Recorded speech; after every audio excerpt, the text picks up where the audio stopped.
Imagine a world where anyone can kill anyone they wish and nothing happens except they fall dead. No one is arrested, no one is charged. Then imagine that if you report the crime, you may get killed. So you go about your day as if nothing happened, as if it is normal to see and experience such things. Welcome to Juarez, Mexico. From the streets of Juarez, I'm your host, Jennifer Kramer, sharing one story told each week about the everyday lives of people who live in the shadow of corruption, crime, and the cartel. It's part investigative, part documentary, and it's personal. For the past 16 months, I've been crossing the border from El Paso, Texas, into Juarez, back and forth, mostly on foot. Your passport. What's the purpose of your visit? I've interviewed dozens of people from all walks of life. A former hitman who runs a homeless shelter. The cartel. They are not who you think they are.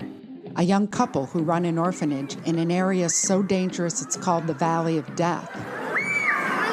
A former narco who now teaches kids rap music.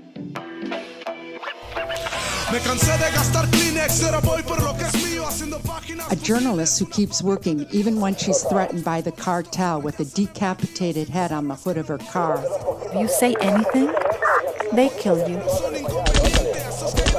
I hang out with journalists, junkies, activists, and artists. I listen to their stories. You Americans don't get it. What happens down here is a straight line to what happens up there. It's an important story how a city becomes the most murderous city on earth, and it's only a 10-minute walk on foot from one of the safest cities in the U.S. It's a world that is unrelenting. It's raw, it's stark, it's surreal, and strangely seductive. I mean, sometimes it can be serious fun here.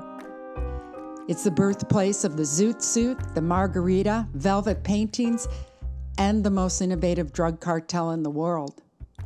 It's where Johnny Cash scored methamphetamines until he was busted on the border bridge. One morning while making the rounds, took a shot of cocaine. It's a world where mothers search for the remains of their daughters in a vast desert, where graves are dug by the dozens for the next line of corpses, where kids as young as 10 are taken off the streets and turned into sicarios, hitmen.